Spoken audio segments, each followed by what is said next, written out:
درود به مخاطبین عزیز، بنده امین فردین خوشحالم که به همراه تیمم بار دیگه با یک برنامه پشت پرده دیگه با شما هستیم. و که هر کجا این کره خاکی که هستید و صدا و تصویر من رو میبینید و میشنوید حال دلتون خوب باشه و کانال یوتیوبی برنامه پشت پرده رو سابسکرایب کرده باشید، ویدیوهای قبلی ما رو دیده باشید و اگر این ویدیو رو هم هر جا که حس کردید که میتونه نظراتتون به ما کمک بکنه میتونید در طول این ویدیو برای ما کامنت بذارید. موضوع این قسمت برنامه پشت پرده در خصوص این چهره آقای علی اکبر رائفی پور هستش که نسبت به افشاگری ما در خصوص سلبریتی ها و سلبریتی ها چند روز پیش واکنششون رو نشون دادن و یک ویدیوی طولانی در کانال یوتیوبی خودشون منتشر کرده بودن که واکنش آقای رائفی پور رو جلوتر برای شما پخش میکنیم. و موضوع هم از این قرار بودش که میدونید ما در برنامه پشت پرده چند سالی هستش که به موضوع سلبریتی ها و سلبریتی ها میپردازیم و با سبک پاپاراتزی که برای اولین بار در ایران داره اتفاق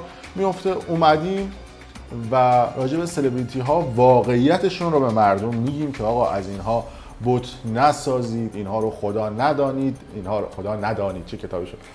و اینایی که معروف و مشهور میشن فقط از طرفداراشون سوء استفاده میکنن، نزدیک انتخابات که میشه پوله رو میگیرن از فلان مقام سیاسی و هزاران کثافتکاری هم میکنن و هر جایی که لازم باشه خودشون رو با کشورهای جهان اول مقایسه میکنن، اما به محض اینکه واقعیتشون رو ما میایم افشاگری میکنیم یهو امام انقلاب به خطر میفته، بحث آبروی مؤمن پیش کشیده میشه و میگن که شما دارید با آبروی مؤمن بازی میکنید و چه. اما اون سمت قضیه وقتی میان خارج از کشور بساط مشروب و عیش و نوش و عشق و حال و استانداردهای سطح اول اروپا، اونجا امام انقلاب آبروی مؤمن و نمیدونم آیات قرآن نیست در خارج از کشور که من میبینمشون از شنگایی میان اینجا.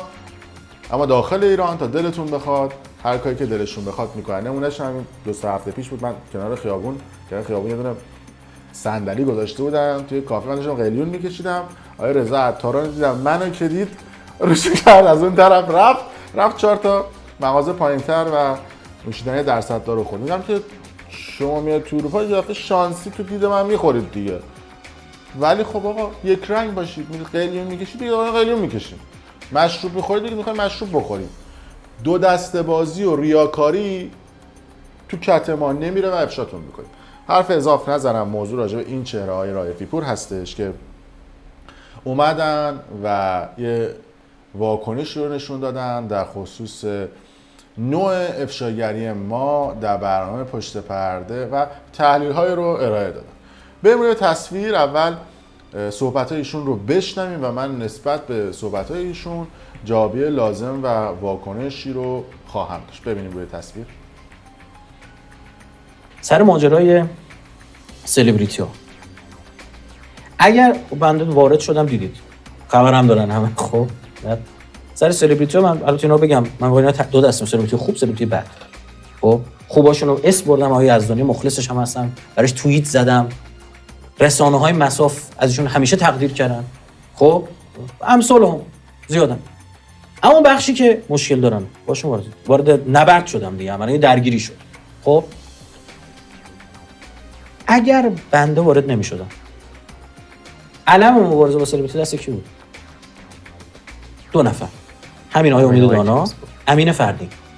مگه آقای امین فردین توییت نزد که آقا میخواد رائفی پور به من فیت بده؟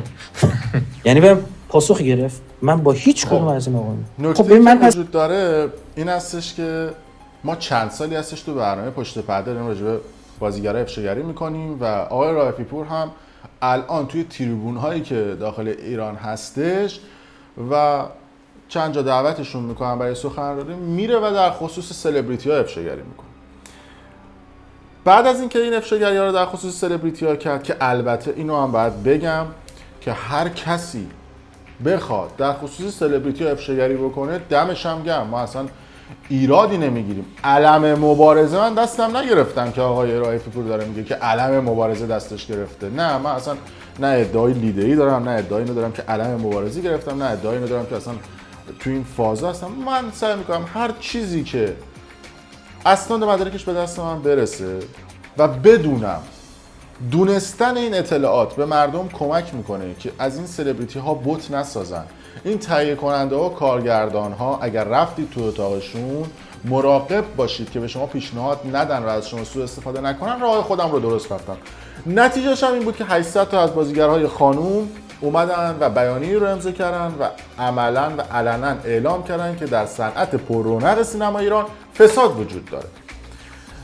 و چند وقت پیشم اتفاقا من یه دونه توییت هم زدم، راست میگه آقای رائفی پور، توییت منم اگه برید تاریخش رو ببینید مال 17 جون سال 2022 هستش، همین چند ماه پیش که دیدم آقای رائفی پور اومدن و یه صحبتی در خصوص سلبریتی‌ها کردن که توضیح میدم و گفتم که دیگه باید کم کم با رائفی پور فیت بدم. بعد یه دونه ویدیو منتشر کردم. ماجرام از این قرار بود که من چند وقت پیش، یعنی هولوش 1 سال پیش، با احمد ایران دوست، بازیگر سینما و تلویزیون ایران، در خصوص فساد در صنعت پررونق سینمای ایران اومدم و یه لایو گذاشتم و از آقای رائفی پور پرسیدم که از آقای ایران دوست پرسیدم که آقای ایران دوست، آیا در سینمای ایران و در تلویزیون ایران فساد هست؟ ایشون گفت بله هست، شجاعتش هم ستودنیه، دمش هم گرم. و گفتم که آیا نقش ها رو پول میدن میخرن؟ گفت بله. گفتم خانم ها، خلاصه هر آن چیزی که به عنوان فساد در سینمای ایران من در ویدیوام گفته بودم، تاییدیه‌اش رو از آقای ایران دوست و خیلی از بازیگرا گرفتم که خیلی ازشون شجاعت اینو ندارن یا دوست ندارن یا فکر میکنن که چه اتفاقاتی خواهد افتاد، نمیان و جلوی دوربین اینها رو بگن.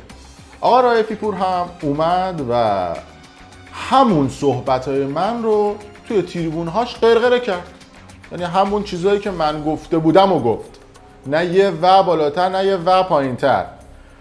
از اون طرف حامی‌های سلبریتی ها، میخوام پشت پرده‌ش هم به شما بگم، و اون کسایی که از وجود سلبریتی ها سود میبرن حمله کردن به رائفی پور که شما چرا رفتی تو زمین امین فردین داری بازی میکنی؟ رائفی پور که کلا الان هیچ گردن نگرفت و گفتش که آقا علم مبارزه با اون بوده که خارج از کشور بوده، حالا من میخوام علم مبارزه رو بگیرم دستم از این صحبت ها.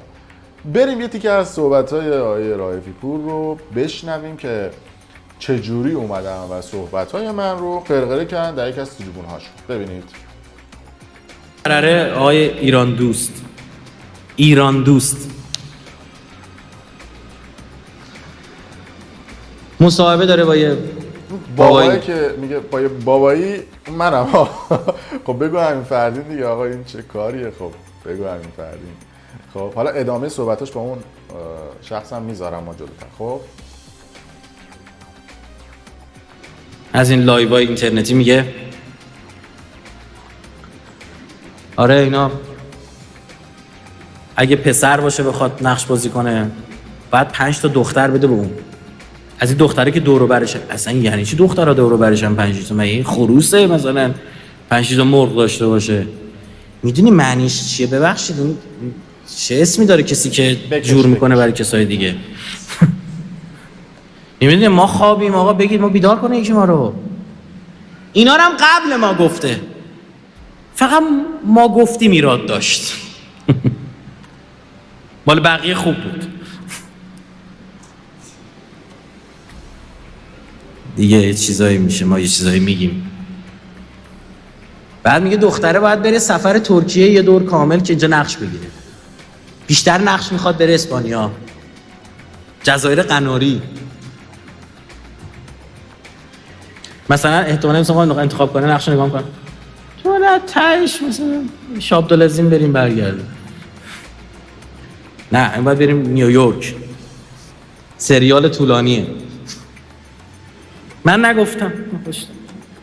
بعد میگه اون خبرنگاره میگه 99.9 یعنی همه دیگه. خب میگه نه بابا آدم خوبم داره. میگه کی؟ یه آدم میذاری زمین سجده میکنی بهش، نماز میخونی وای مثل مهر. میگه کی؟ میگه گلشیفته فراهانی. رفت لخت مادرزاشون. فکر کنین مهراشون فرق داره با ما. نمی‌بینیم شاید یه مملکت ما هم مریخ اومدیم، اینا از ونوس اومدن، اون از ماه اومده. رفت لخت ما اون مهره، اون که لخت مادرزاد شده مهره.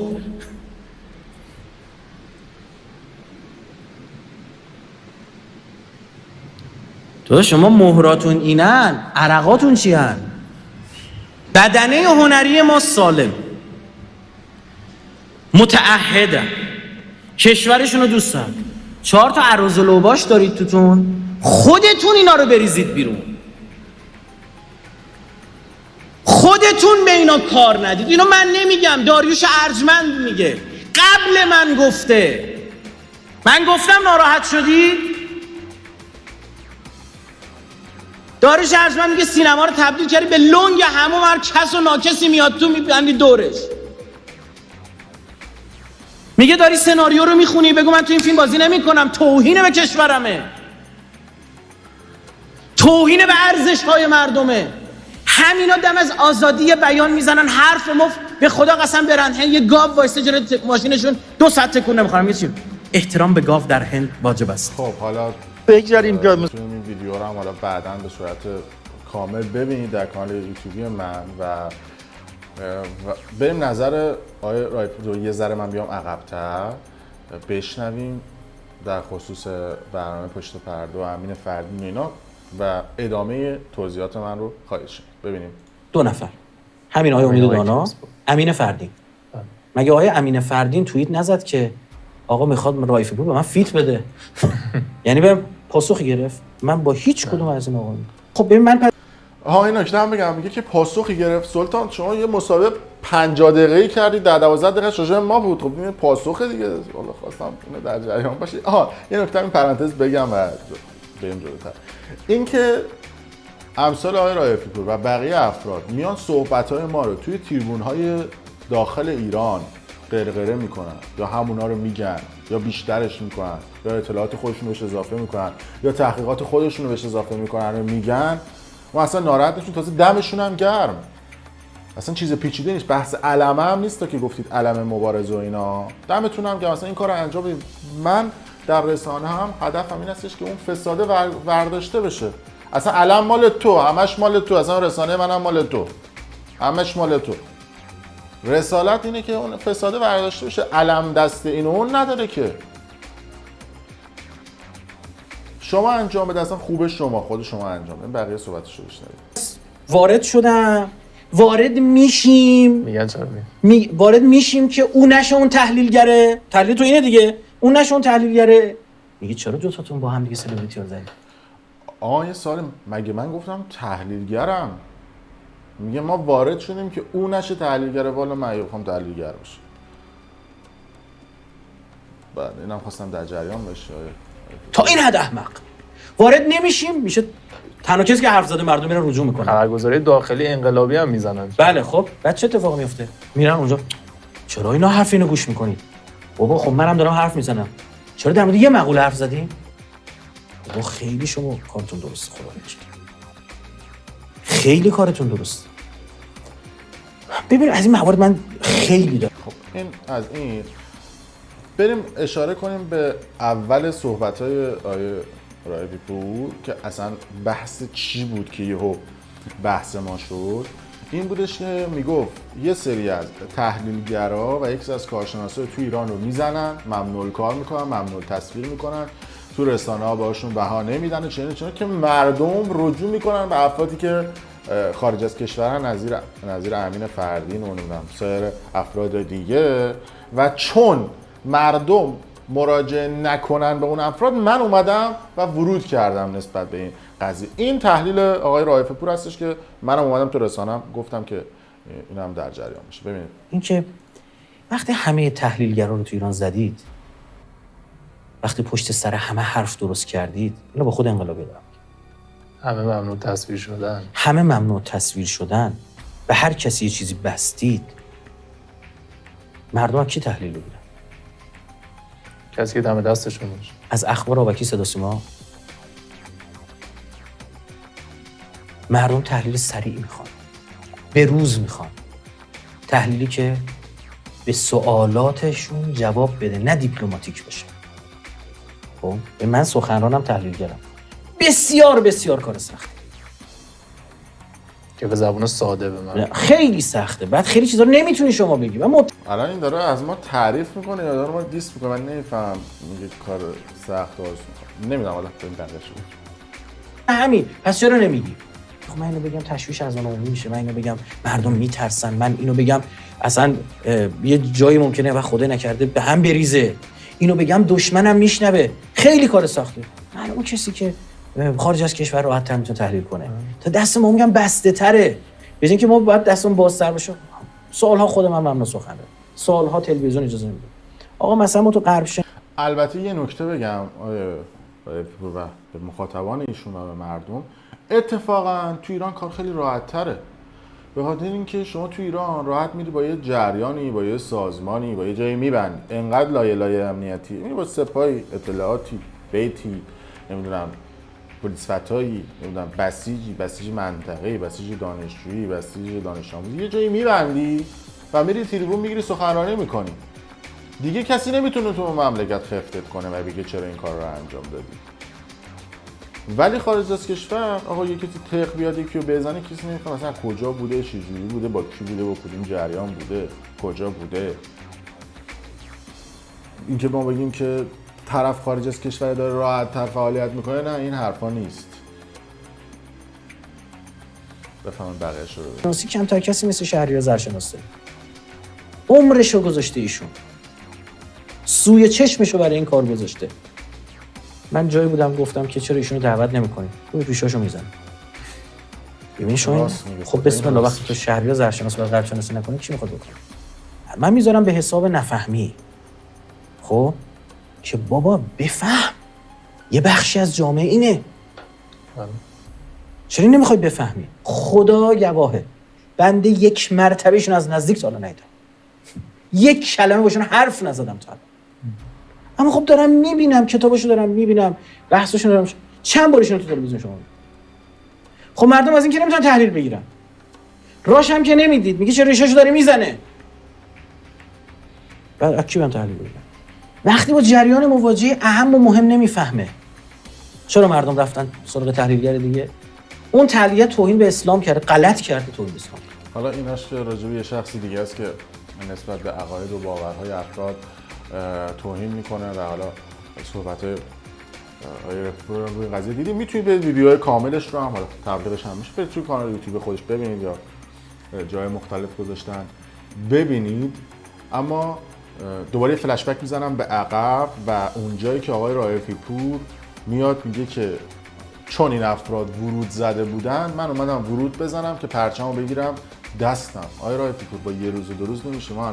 من خودم 3-4 سال دارم در خصوص سلبریتی ها صحبت میکنم و بازم میگم ما خوشحالیم که هر کسی در هر جایگاهی که هست بتونه جلوی فساد سلبریتی ها رو بگیره.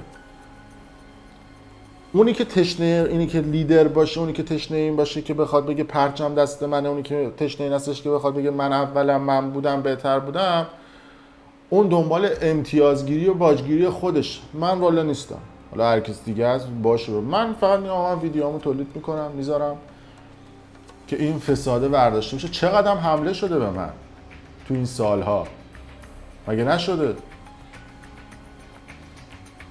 تا اینترپل و فلان و بیسان هم برای ما انجام دادم. مگه برای من کاری داشت من بیام بشینم اینجا راجع به رزومه افراد صحبت بکنم، 4 تا افکت خنده هم بذارم، از بازیگرا تعریف بکنم، گل بگم، گل بشنوم و تعریف بکنم؟ کسی هم کارم با سبک سوالات خاص خودم، چون من آدم روکی ام خیلی متفاوت میتونم از افراد سوال بپرسم و برنامه‌مو جذاب و پربیننده بکنم. همه چی هم گل و بلبل، با همه هم رفیق، این تگم بکنه، اون تگم بکنه، این استوریم بکنه، اون پستم بکنه، این بگه دمش گرم، میگه چه با آدم باحالی فلان و بیسان و بهمان، بیام و برم و نه بابا من دنبال این کارا نبوده. من چون اون فساده رو دیدم تو ایران، چون اون ریاکاریه رو تو ایران دیدم، الان میخوام جلوش گرفته بشه. بریم اون تیکه از صحبت‌های احمد ایران دوست رو بشنویم. توی لایو من ازش راجع به فساد توی سینما میپرسم و همین صحبت‌های من رائفی پور قرقره میکنه و پرچم. ما که توی مثلا بدن سینما و تلویزیون ایران بودی، فساد وجود داره تو بدن سینما و تلویزیون ایران؟ اصلا ریشه و بنیاد سینمای ایران فساده. از چه زاویه فساد رو شما تعریف میکنی؟ مالی یا اخلاقی؟ از جفتش. علاوه اخلاقی که اگر دختر باشی که باید بالاخره، بله ما داستانشون رو میدونیم، جلومون مکالمه‌شو دیدیم، فیلمشو دیدیم، داستاناشون رو میدونیم. اونایی که پول میدن، اونایی که میان میگن اگر فلانی باشه فلانی، اگر باشه من نمیام بازی کنم. اون نقشایی که توی پارتی‌های شبونه و توی سویمینگ پول، نقشایی که رد و بدل میشه تو سونا خشک و سونا جکوزی و اینا، این نقشایی که رد و بدن. خانوما میرن یا آقایون نقشه رو میگیرن؟ برای آقایون که باید مایه بدی یعنی پول یا باید مایه بدی یا اینکه باید 2-3 تا از اینایی که باهاتن هم بدی آقایون حال کنن، وگرنه بهت نقش نمیدن. بالاخره هر سوپر استاری 30-40 تا پرستو داره دیگه که به قول معروف باید معرفی کنن به آقایون یه سری افراد خوش استایل و بدنت خوب باشه کار بیشتر بهت میده. کار بدن آره دیگه، استایل باید بالای 85 باشه. قد منظورته؟ آره دیگه 100%. با این افشاگریایی که کردی رفتی بالا دیگه فکر کنم الان. نه بابا بحث افشاگری نیست، آخه یه چیزی که همه میدونن بحث افشاگری نیست. آقا الان دختر بچه 5 ساله میدونه تو سینما ایران چه خبره، بحث افشاگری نیست. خب به هر حال خب مردم از زبون شما بشنون یه نگاه دیگه ای دارن. الان مثلا یه بازیگر تو ایران بخواد بازیگر بشه فی چقدر بعد به سلف پسر مثلا مرده بخواد اگر پسر اگر باشه حداقل باید 5 تا تو جیبش باشه. 5 میلیارد. آره. خانوم باشه بعد چند جلسه کاری؟ اون تور یه هفته‌ای ترکیه است. یه هفته بره ترکیه نقش اول گرفته. ترکیه داریم، اسپانیا، جزایر قناری. بره بیاد کارو در آورده. سوپر بره بیاد نقش یک رو هوا مال خودش. ولی خب من حالا یه نکته هم بگم، الان احمد عزیزم گفته 99,9999% سینمای ایران اینطوریه، یه 10% تمیزن، آدمای خوبی ان و آدم این قوله برره. که این ویدیو رو به صورت کامل من توی یوتیوب خودم گذاشتم که آیا رایتی پور هم راجع به این قضیه صحبت کرد و همون صحبت‌های ما رو تو تریبون‌های مختلف قلقله کرد و گفت و ادامه داد. بازم میگم مثلا از الان به بعدم مثلا کل ویدیوهای منو برد بنویسه بره بگه، چیز پیچیده‌ای نیست. منم ممکنه که تحلیل یه شخص دیگه رو ببینم جالب برام باشه. به خاطر چی؟ به خاطر اینکه مخاطب‌های من با مخاطب‌های ایشون فرق میکنه. شاید مخاطبای مشترک هم داشته باشیم. اینجوری طیف وسیعی از افراد میتونن ببینن این فساد رو و آگاه بشن. من که کل ایران برنامه‌مو نمیبینه که. حالا یه مقداری ببینن. حالا ایشون هم بگه که پرچم مال من و فلان و بیسان و بهمان و اصلا ایشون پرچمدار و علمدار این اتفاقات و موضوعات. ولی من واکنشم این هستش که آقا توی صدا و سیمای ایران اگه بری نگاه بکنی و توی جای مختلف هم انواع اقسام ویدیوها رو ضد من ساختن، انواع اقسام برنامه. یه دونه سریال شبکه 1 ساخته به اسم شبکه 3 فکر کنم به اسم بینشان، همچین چیزی، که اصلا این فیلم رو کلا بیس و پایش رو گذاشتن افشاگری‌های رسانه پشت پرده امین فردین. بعد یه شخصیت هم اونجا گذاشتن، اسمش رو گذاشتن متین بر وزن امین. یکی از ویدیو رو توی یوتیوب هم توی پیج اینستا هم گذاشته بودم. حتی میتونید تیکه‌ای از این ویدیو رو ببینید که ببینید که اصلا کلا یه بار سریال آقازاده بود که راجع به ما صحبت کردن، یه بارم این سریال بینشان که من یه ویدیو کامل بعداً راجع به این سریال بینشان خواهم ساخت. ببینید که این نوع زوایا و این نوع حرکات هم هست توی فیلم. بازیگر نقش اولش میاد یه شخصی که شخصیت من رو بازی کرده و داره پاپاراتزی گونه افشاگری میکنه، بهش میگه که چرا داری افشاگری میکنی؟ بیا برو تو خبرگزاری‌های دولتی قانونی کار کن. بابا 2 تا از این افشاگری رو بخوام بکنیم تو گونی میبرنمون. توی کشور آزاد نشستیم که آزادی بیان جزء قانونشه. وقتی میایم صحبت میکنیم یارو توی کشور دیگه میره نامه میزنه میگه آقا فلانیو بگیرید، چرا داره واقعیت رو میگه. بعد شما میگی ما تو خبرگزاری داخلی بیایم این افشاگری‌ها رو بکنیم. من نمیدونم اینا مردم رو احمق فرض کردن یا فیلماشون تخیلی تخم مرغیه. ببینیم دنبال این مسخره بازی‌ها پیج اینستای طرف که مثلا داره افشاگری میکنه. کجاش مسخره بازیه؟ کجاش مسخره بازیه؟ فلان خواننده معتاده، اون فوتبالیست قلیون میکشه، فلان بازیگر 3 میلیارد دستمزد گرفته. بعد میگه این مسخره بازی‌ها. فوتبالیست قلیون میکشه. فوتبالیست مگه باید قلیون بکشه؟ الگوی خیلی سرشا. خب این کجاش مسخره بازیه؟ یا فلان بازیگر 3 میلیارد دستمزد میگیره. فلان بازیگری که میاد سینه میزنه و میاد میزنه تو سر خودش میگه فقر و بدبختی و فساد توی جامعه و جلوشو بگیرید، وقتی خودش 3 میلیارد دستمزد میگیره به من میگه هیچ ربطی نداره. دقیقاً همون موضوعاتی که من در رسانه پشت پرده راجعش افشاگری کردم و اینجا با دیالوگ مسخره بازی‌ها ادامه میده. خب کیه؟ فوتبالیست، بازیگر، خواننده، کدومش؟ این روزا هر ستاش میتونه یکی باشه، دوتاش که قطعیه. این حرفا ارزششو داره که تو کل شبانه روزو برش بذاری؟ دایی اینا واسه جوانا و نوجوانا شدن بوت، یکی باید بشکنتشون که مردم بفهمن واقعا اینا چیکارن.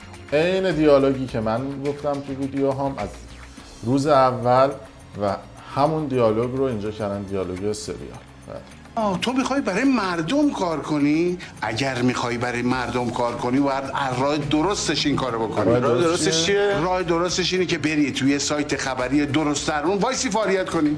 سایت خبری درست درمون توی ایران خب تو گونی میبرن تو ولک. مشکل مدل من چیه؟ مشکل مدل تو حالا بعد ویدیو رو برید خودتون کامل ببینید متوجه میشید من کل این سریال رو هم اومدم و تحلیل کردم. اما از بحث اصلی که آقای پوره و صحبتاش غافل نشیم که انقدر براشون این موضوع مهم بوده. وقتی من یه سری زدم به کانال یوتیوبی رایف پور، اصلا یه ویدیو جدا کامل اصلا به بحث ما اختصاص دادن و تیتر زدن. اصلا بگم که شما که نمیخواد اصلا راجع به ما واکنش نشون بدید، چرا اصلا اسم منو کردید تیتر ویدیوتون؟ یه خودتون بهتر میدید. در هر صورت مرسی که تا این لحظه با ما بودید. اگر دوست داشتید برای ما کامنت بذارید، نظراتتون رو بگید. اینو هم میگم که نه من علم مبارزه دستم گرفتم، نه من لیدرم، نه قراره که من میگم آقا من افشاگری میکنم که واقعیت رو مردم بفهمن، 100 نفر دیگه هم برن این کار رو انجام بدن که مردم بفهمن.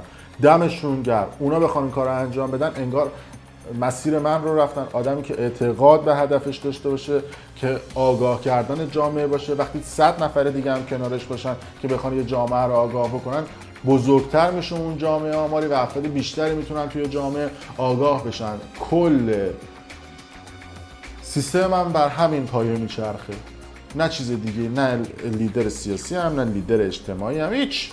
کار خودمون رو میکنیم. اگه شما میخوای پرچم بگیره بفرمایید، کانال ما هم در اختیار شما ویدیو بده ما پخش میکنیم، پول هم ازت نمیگیریم. دمت گرم. مرسی که تا این لحظه با ما بودید. بازم میگم کانال یوتیوب ما رو اگه حال کردید سابسکرایب کنید، ویدیو رو برای دوستان خودتون به اشتراک بذارید و برای ما کامنت بذارید. ممنون از شما.